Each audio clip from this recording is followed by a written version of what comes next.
To zgodbo sem delala jaz, ker v bistvu družinske intervjuje ne delam vedno jaz, to jih različni novinarji delamo, no to zgodbo sem šla pa jaz delat in je bil res en tak res prisrčen dogodek, prisrčno srečanje.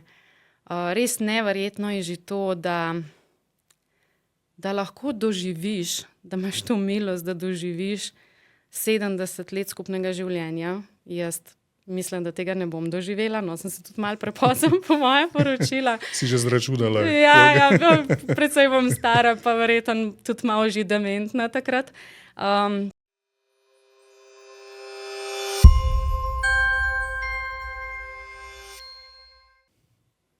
Spoštovane in spoštovani, dobrodošli v družininem podcastu.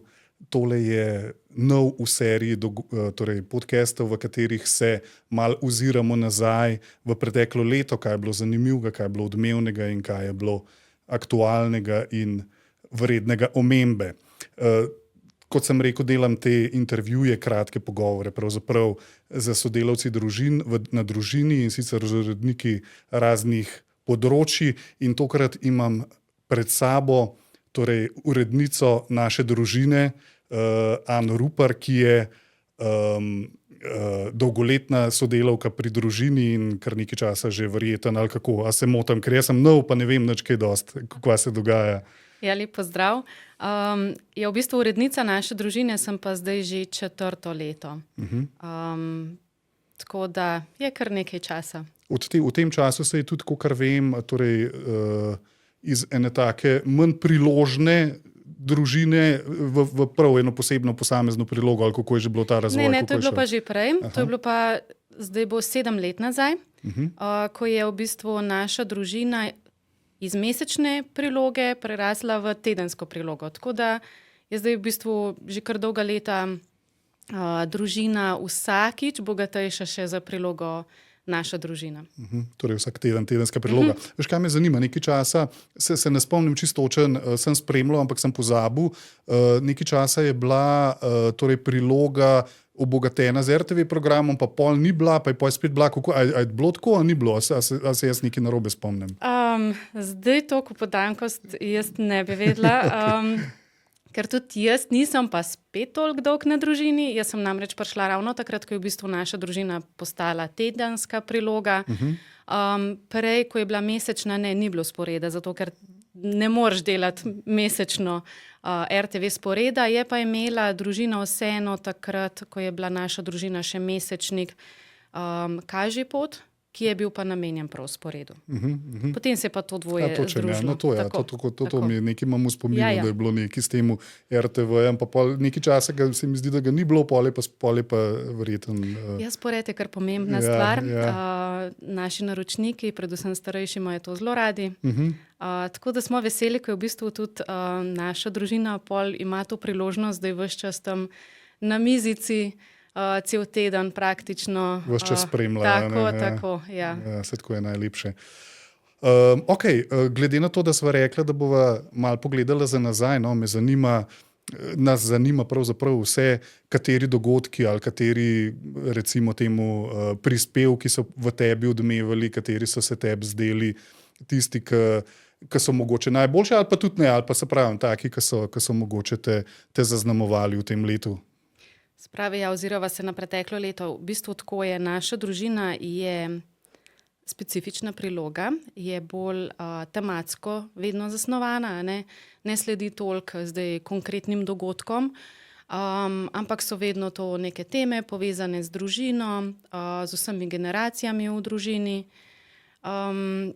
Se pravi, od otrok do mladostnikov, staršev, starih staršev, vse teme poskušamo tekom leta obdelati, vsakič za nekoga nekaj v središče postaviti. Ena taka srčika naše družine je pa že dolga leta so predstavitve družin. Da prosimo posamezne družine, če lahko pogledamo v njihov vsakdan, kako oni živijo, kako živijo vero. Pravzaprav so to kar globoka pričevanja. To niso nobene posebne družine, tako da bi rekla, da na nek način izstopajo, ampak iščemo neke povprečne družine, ne, tako da v bistvu to nas vedno malo tako pogumlja, no, tako en drugega, pri njih gre pa tako, kako gre pri nas. In tudi letos je bilo tega kar veliko. Kako pa naprimer, a veš, se mi zdi, no, jaz nisem v tem, da bi to izvajal oziroma delal te stvari. Kako se, mislim, odziva, ne, pa najde družino, pa kako se družine odzovejo, je to lahko, to je verjetno kar težko delo, sploh glede na to, kako je ranjena družina v sodobni družbi. Najdete ne take družine, ki bi jih želel na nek način lepoto, da iz njih seva lepota družine, ne? Kako je to, ta proces iskanja, kako gre to? Je v bistvu malo je tudi tako, glede na poznanstva, ne? Nas je tukaj več sodelavcev, vsakoga pozna malo na ta način, potem so to kakšne župnije, tudi družine, ki so v kakšnih župnijah, dejavne, malo na ta način. Včasih je pa tudi zelo tematsko zasnovano, recimo primer ob misijonski nedelji smo imeli družino, ki je povezana z misijoni, potem ob tednu za življenje oziroma ko je bil pohod za življenje, smo imeli tudi eno družino, ki je bila s tem povezana. Potem so priložnostno, recimo eno tako, ki bi jo res izpostavila, oziroma to ni bila niti družina, ampak sta bila zakonca. Je pa pravzaprav prišla pobuda od župnika njunega, o njihovi fari. Je poklical, mi bomo pa imeli zdaj v kratkem eno posebno mašo, pri kateri bosta zakonca obhajala 70. obletnico poroke. In seveda mi smo to zagrabila, ne. Tako da smo jo poprosili, če bi ona dva pripravljena povedati, kaj o svojem življenju, kako sta ona dva živela teh 70 let skupnega življenja. In seveda sta bila za.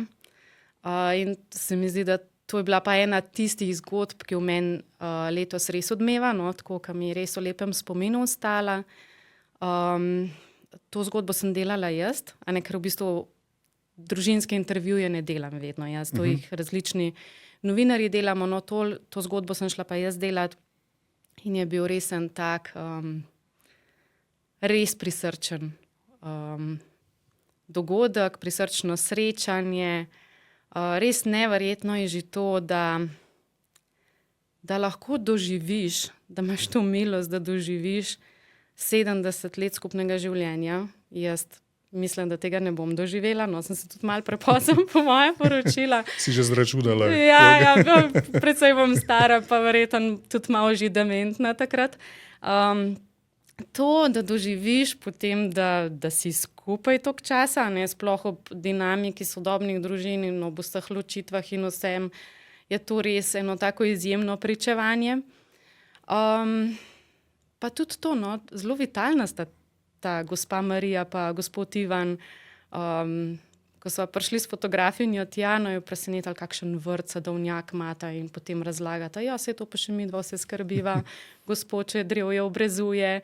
Potem gospa razlaga, kako se ona še s kolesom živita blizu mesta, ne, ampak se še s kolesom pelje v center mesta, pa da bi se peljala tudi še dlje, če bi bile kolesarske steze urejene tam, kamor bi ona šla. Skratka, res prijetno srečanje, no, tako, kako prekla. Daj upanje, verjetno malo, ne? Pa tudi samo pričevanje pol, ko jo vprašaš, ne, tako za kakšen recept, ne, kako zdrža toliko časa skupaj, ne dva nič, pa če rad se moraš imeti, pa malo potrpeti, pa tudi sta povedala, da one dva nobenih posebnih pretresov nista imela v zakonu, kar je pa bilo, sta pa se, seveda malo se pogovoriš, malo premoliš, tako, no, take res iskreno pričevanje in tudi gospa je tako dobro rekla, kar je bilo tihih dni oziroma ur je bilo meni žal, da so bile, ne.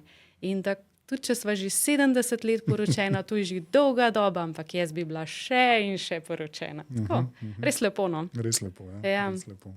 Pa tudi pol, v bistvu včasih pride tudi kakšen odziv od bralcev in sem dobila potem en klic, ene gospe, koliko je bila ona vesela, da je videla ta intervju, da so oni skupaj kot mladostniki ustvarjali pri lutkah.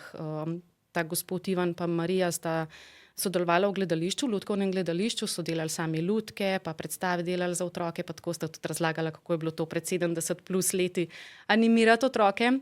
Kakšno navdušenje je bilo, no, in ta gospa, ki me je potem kasneje klicala, ki je bila navdušena, da jo je videla, je rekla, jo, že toliko let, več 10 letih nisem že videla, pa sem bila zdaj toliko vesela, ko jo vidim, pa če bi lahko kontakt dobila, da bi se spet slišali, pa tako, no. Vidiš tudi ta odmev, no, tako prisrčno. Ja, zelo lepo, ja. Take stvari res nam dajo neko upanje lahko, a ne. Se, kako pa ti gledaš pravzaprav tako, veš, na to brbotanje, recimo temu, ni najboljša beseda, okrog družine, okrog položaja v sodobni družbi družine in tako, kako to spremljaš, kakšno tako doživetje dobiš oziroma kakšno tako lepo izkušnjo, pa pol na drugi strani vidiš marsikakšne druge izkušnje, kako se v tem znajdeš, kaj te optimizem preveva, te pesimizem preveva ali kaj misliš? Ja, to je zelo raznoliko, no. V bistvu je veliko teh negativnih vplivov v sodobni družbi, v bistvu vplivov, ki govorijo kontra družini, a ne, kontra tudi družinskemu življenju, tako da je kar izziv danes in biti poročen in imeti otroke in dati družino na nek način na prvo mesto, oziroma če dajemo Boga na prvo, družino na drugo, no, kakorkoli. Je izziv, ampak se mi zdi, da ravno s tem, ko v bistvu delamo te intervjuje, objavljamo ta pričevanja, da s tem pošiljamo tudi eno sporočilo tega upanja, da so še take družine, da se še da, da je vredno plavati proti toku.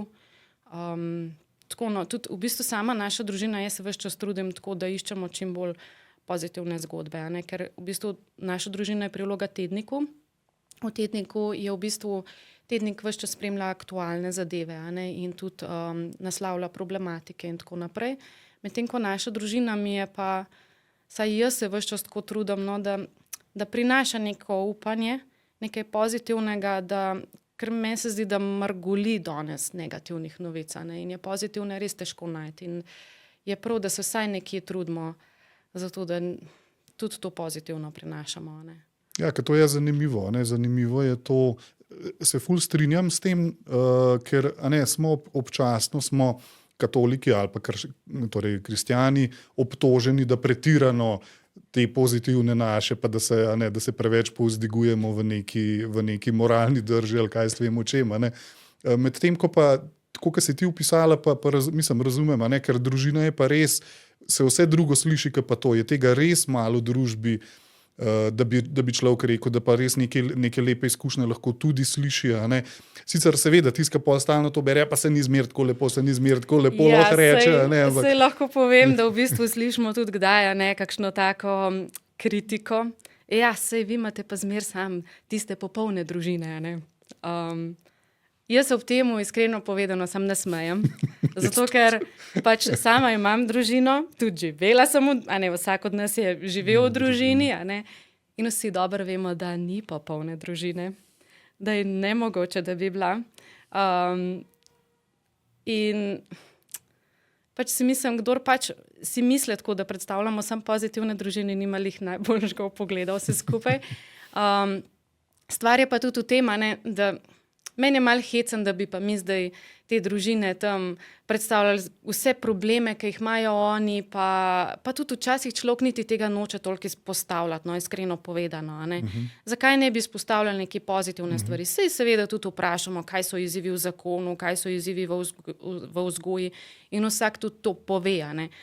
Seveda pa ljudje, ko smo nekje postavljeni tam na piedestal, ne bomo zdaj tako povedali, ja, čisto iskreno, ja, jaz se pa sam derem, ko pridem domov, Pač tega ne bomo povedali, malo umiljeno poveš, tako da, kot pravim, ni popolnih družin, tudi v naši družini ni popolnih družin, in pač iščeš pa to dinamiko, kako zdaj pač predstaviti te realne stvari, ki se dogajajo, tako, mislim. No, pa se tako, kot si rekla, je res se mi zdi pomembno to, in tudi tako, kot si poudarila, da tudi seveda vprašaš, kaj so izzivi, danes je moderna beseda, izzivi, problem, ne moramo več slišati sploh kaj so izzivi družine sodobne, a ne, da predvsem dobivamo tudi tisti, ki beremo to, a ne, torej bralci, da dobivamo neke spodbude, neka orodja, neke mehanizme, prek katerih potem lahko tudi, vsaj jaz tako doživljam te prispevke, te intervjuje in prispevke, da dobivamo orodja, preko katerih potem lahko tudi kakšen konkreten problem se spomniš, v dva sta pa tako rešila, mogoče bi pa lahko tudi mi dva tako probala. Ja, definitivno. V bistvu, to so v bistvu take spodbude, a ne, kako v bistvu imaš veliko različnih vzvodov, kako recimo primer, ko imaš najstnika, ne, sama sicer na srečo še nisem tam, a ne. Jaz sem že, tako da lahko podelim. Da lahko, a pa mogoče čez par let. Da vidiš, oni pa te stvari tako rešujejo, ne, tako se oni spopadajo s temi izzivi, dajmo pa probati, a ne, dobiš kakšno idejo, kako na kakšen drugačen način se še da vzgajati, a ne, da ne gledaš samo to takole, pa mi gremo, ali pa včasih tudi eno pričevanje veliko več da, kot pa neko mnenje strokovnjaka, ne. Ker pač, mislim, so tudi mnenja strokovnjakov, tudi mnenja strokovnjakov objavljamo, ne. Ampak tako, to pričevanje je pa v bistvu nekaj iz prakse. In če nekaj deluje, zakaj mogoče pa pri nas ne bi, pa lahko poskusiš, a ne. In jaz sama osebno, kadar grem recimo tudi delati te intervjuje, ki jih imam osebno, a ne, se me še bolj dotaknejo, ker tudi slišiš veliko več, kot pa je potem napisanega. Ja, mi marsikaj da, no, tako res se veliko sama tudi učim pa prek tega, no. Tako mi pomaga tudi potem doma pri vzgoji. Torej, če prav razumem, novinarji, sama občasno, novinarji, kdorkoli pa že delate, recimo tudi intervjuje, hodijo na teren, so tam, ni to mail. Ne, te pričevanja družin pa jaz mislim, pa zagovarjam, da to pa ne moramo preko mailov delati, saj se delajo določeni intervjuji danes tudi na ta način, a ne. Ampak to so vseeno pričevanja. In pričevanje ne moreš delati na tak način. Okej, kakšen Zoom je kdaj že sprejemljiv, ampak tega niti ni, no. Si vzamemo čas, tudi smo zelo veseli, da se te družine vzamejo čas in se dajo na razpolago, a ne, da same sebe izpostavijo, da podelijo delček svojega življenja in je tudi zelo pomemben, da si tudi mi kot novinarji vzamemo potem tudi čas za njih, a ne, da jih obiščemo, pa da je tako oseben pogovor, a ne, tu ni kar tist cak, zdaj pa nanizaš tisto vprašanje, ki smo naredili dio, a ne, to je malo klepeta prej, malo klepeta potem, da malo razelektriš, to so tudi ljudje, ki ne dajo intervjujev lih, a ne, vsak mesec, tako da, ja, to je v bistvu pogovor, no, tako. Ja, zelo lepo, no, to se mi zdi, da se kar začuti, no, v teh prispevkih oziroma intervjujih, da je žoft, ali kako se reče v njih, no, in ta iz obličja v obličje, ta pristni stik, ne, seveda, mislim, je, tako, kot si rekla, ne, določene stvari lahko tako narediš, določenih pa ne moreš, ne. Potem jih obišče tudi fotografa, ne, pa so potem tudi take simpatične, lepe fotografije, je tudi dodaten pozitiven element. Ok. Rekla si, omenila si torej mnenje strokovnjakov, to so različni strokovnjaki, ki svetujejo o različnih področjih, kako vidiš to rubriko, recimo? Ja, to imamo pa v bistvu to svetovalnico, ker nam bralci tudi pošiljajo vprašanja. Imamo pač mnenje pediatrinje, družinske zdravnice, prehrambena svetovalnica je, vzgojna, odnosna. Ja, to je tudi taka dodana vrednost, ker gre v bistvu za stik z bralci, a ne, kaj bralci zanima, kaj je trenutno aktualno.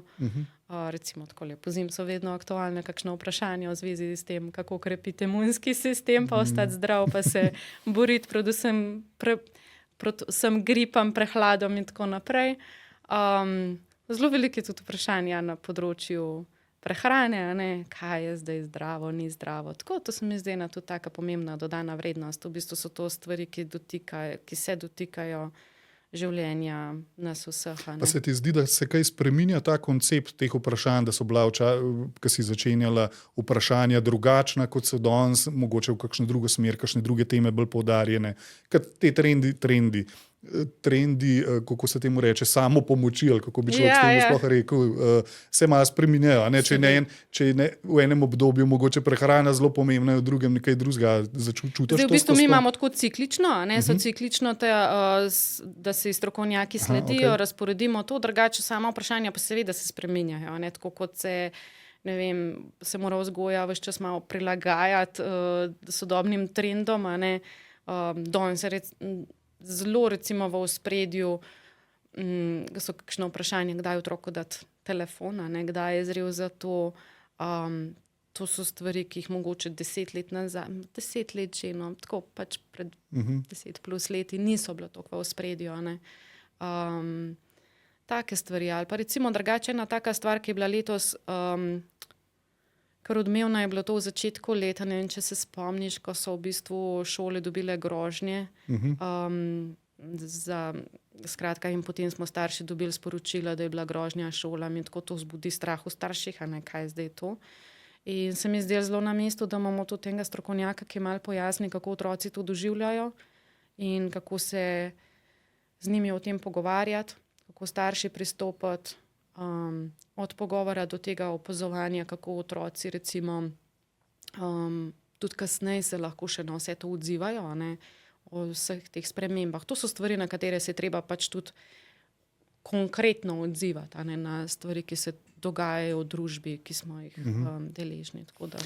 Pa se ti zdi, da, ko razmišljam, pa ni toliko vezano mogoče na prilogo, ampak tako nasplošno, kaj misliš o tem, se ti zdi, da imamo danes starši več vprašanj, kot so jih imeli recimo naši starši v zvezi z nami, kaj bi rekla, veš, tako, tudi ta čas se malo spreminja, imamo več problemov, kot so jih imeli naši starši, oziroma je to povezano s tem, da je bilo vse življenje malo drugačno, da so se malo manj zanimali za otroke, recimo prav te naše generacije, ali kaj misliš, kako misliš ta trend, da je?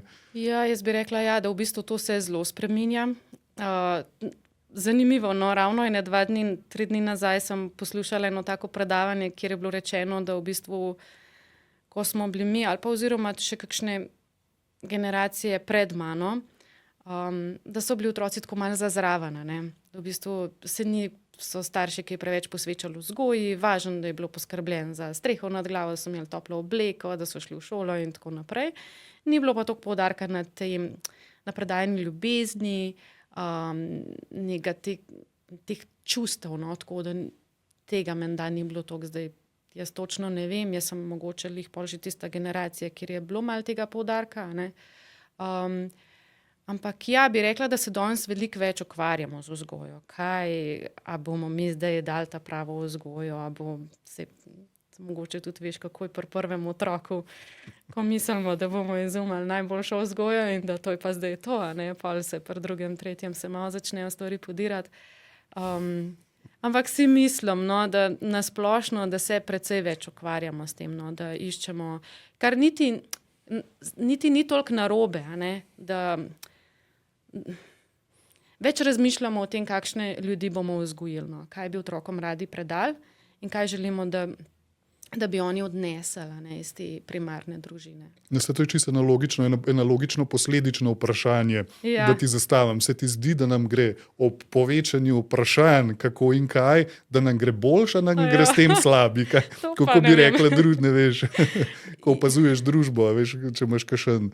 Se ti zdi, a ne tako, kot večkrat rečejo, to se potem pravijo, se vse generacije pravijo, danes so pa mladi res katastrofa, in pol se to kar ponavlja, ampak vendarle, včasih se mi je zdelo, tudi če pogledamo čisto eno tako družbeno področje, da so vendarle bili te vrhovi nekih vrhovi recimo nekih mnenjskih, državnih, so bili malo bolj trdni, res malo bolj moralni, bi lahko rekli, so bili lahko en zgled, medtem ko danes nam je še to padalo v vodo, in potem s tem, kot tega nimaš, načeloma tudi družba postaja taka malo bolj razrahljana, pa malo bolj, a to opažaš, ali imaš veliko upanja v mlade in tako?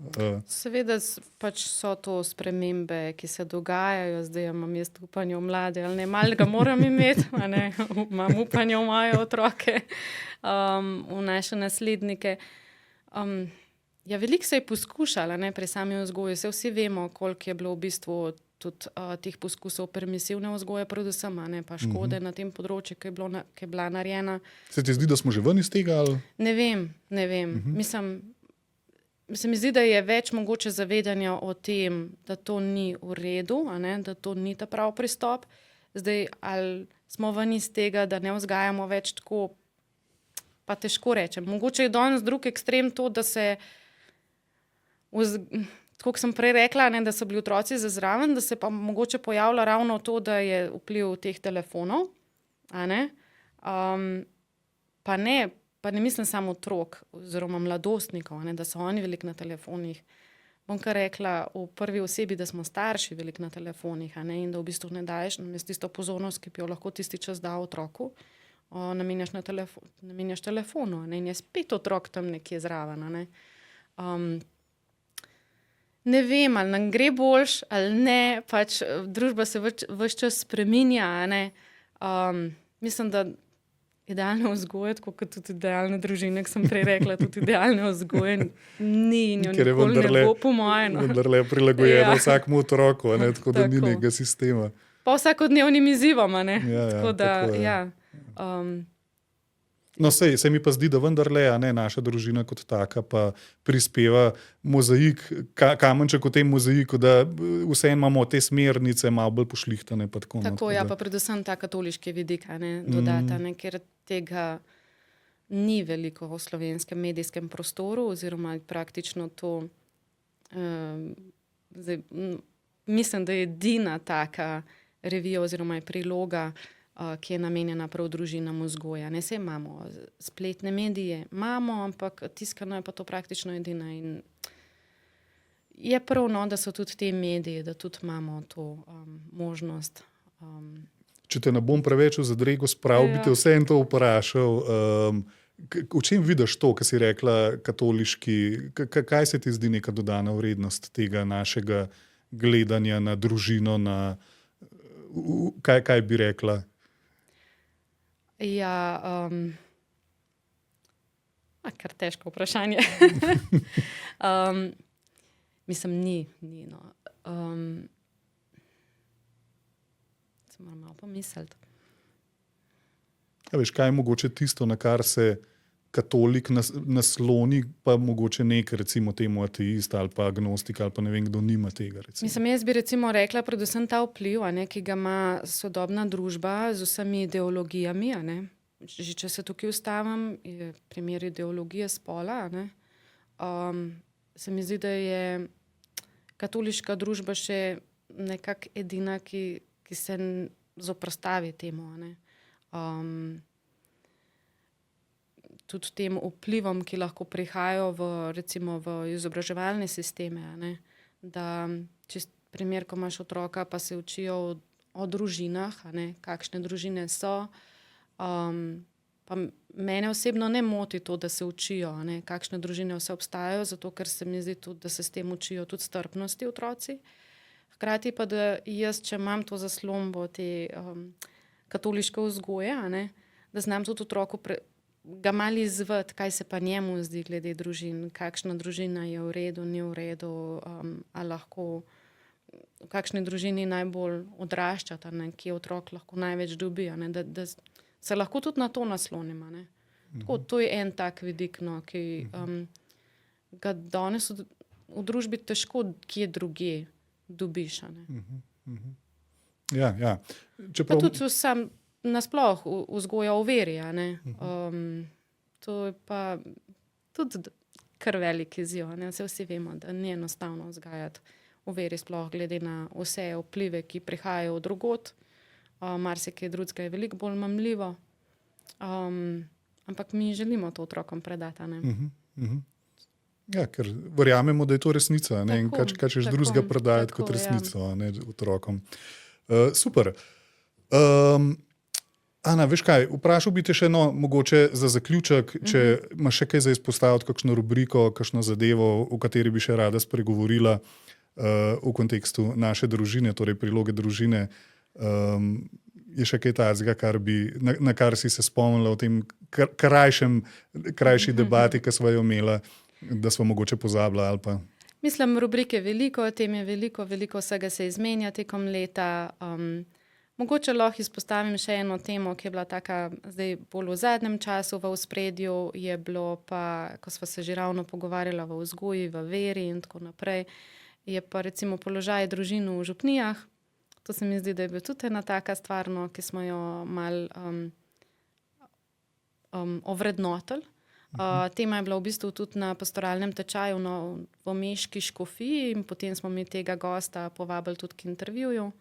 To je bil dr. Damjan Ganz, ki je malo predstavil to, no, zakaj se v bistvu danes družine, mladi starši, predvsem tisti starši, ki imajo otroke v predšolskem obdobju, zakaj se oddaljujejo od cerkve, od župnijskega življenja, kako jih pritegniti. Ta vidik, no, to se mi zdelo kar zanimivo, no, da majčkeno pogledamo tudi vase, a ne? Tisti, ki smo del župnijskega občestva, kaj lahko vsak od nas, ne samo recimo župniki, kaj lahko vsak od nas naredi, da se bojo te družine počutile dobrodošle, sprejete, opažene, da tudi ta izziv, kako prideti z majhnim otrokom v cerkev, a ne, da se tudi takrat starši počutijo sprejete. Vsi vemo, kako je nehvaležno, ko prideš, ko jih pripelješ v cerkev za roko, pa te pogledajo, pa kakšen zavije z očmi, a ne. A spet bo malo nemira, a ne. Ampak če hočemo otroke navaditi na to, a ne, da so v cerkvi, pač tudi to mora biti, a ne. Meni je bila ena tako prisrčna izjava, ki je on rekel, da v tem smislu najbolj mir imamo pa lahko, bi pa imeli čisto prazni cerkvi, a ne, tako da na ta način. Skratka, tudi ta vidik, a ne, kako so te mlade družine sprejete po župnijah, a ne, da tudi to vrednotimo. Ja, to je kar ena taka zagonetna tema, se mi zdi. Ja. Tudi v naši župniji, recimo, da sva bila z mojo ženo, pred nama ni bilo praktično teh malih predšolskih v cerkvi. Pa sva mi dva malo to, ampak ja, je kar en tak preboj potreben, da občestvo na nek način začuti, da je to tudi del, a ne, občestva, da je del liturgije na nek način, a ne, da zdaj pač malo bolj živo včasih in tako. Pa veselo, a ne, veselje v bistvu tako. Res. Mislim, kdo drug ti lahko prinese toliko veselja, ki je en majčken otrok tam, ki pride do tebe, pa se ti malo posmeje, pa tako, no, ali pa tam, ki se preplazi do oltarja. Ne vem, meni so pa to tako prisrčni trenutki. Sej, kot staršu ti ni prijetno švicaš in vse, ampak je pa Si že mem verjetno, ali kako tega švicanja. Tudi imamo še te izzive, tudi še švicamo. Ja, lahko pa še to povem, no, da v bistvu vedno tekom leta poskušamo tudi kakšen zakrament, a ne, posebej naglasiti, kakšno predvsem pripravo na zakramente, recimo letos je bilo to prvo obhajilo, kako staršem pomagati v teh trenutkih. Ker v bistvu prvo obhajilo je res en tak lep zakrament, v bistvu praktično poleg svete spovedi. Prvi zakrament, ki se ga otrok res zaveda, ne. Prvega krsta se običajno ne. In tako da letos smo to naglasili, ne, pa tako, to so še tisti prisrčni otroci, ki so še zelo odprti za vse, sploh za presežno. In smo pa jo gostili sestro Damjano Tramte, ki pa vodi duhovne vikend priprave za prvobhajence. Tudi ona povedala, kako se otroci tam pripravljajo, kako doživljajo te stvari, predvsem, da jim je treba res na otipljiv način predstaviti to. Pa tudi to, ne, koliko pomembna je konec koncev tudi zunanja priprava, ne, notranja in zunanja. Tako, se pravi, no, vedno skušamo nek zakrament tekom leta malo podrobneje predstaviti oziroma izpostaviti. Ja, super. Ja, se mi zdi to res kar pomembno, ne, ker včasih dejansko nam malo ide, tudi v kakšnih župnijah, a ne, malo ide, ne vem, kakšne 9-dnevence so majčkam bolj na hitrco ali pa sploh niso mogoče za prvo obhajilo, pa pol ni neke res ne take lepe priprave, ne, saj na veruku se že pripravljajo, ampak pa tudi to se spreminja, ne? Tudi to se spreminja. Recimo, danes se otroci zelo drugače pripravljajo na birmo prvo obhajilo, kot smo se pa mi, ne? je tudi fino, da mi gremo v koraku s časom in tudi Res je. kako danes pomagati pri pripravah. Res je. Ja, Ana, hvala lepa. No. Ja. Jaz Hvala, upam, da ni Marko. bilo tako grozno hudo, ker sem napovedal, da bo, ampak sej, kot vidiš, je z mano zelo prijetno sedeti. Tako da, Ja, hvala za povabilo.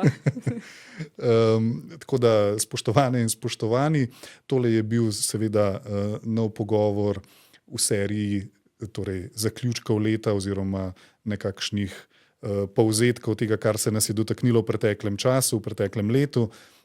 Z mano je bila Ana Rupar in pa seveda se vidimo prihodnjič. Hvala lepa.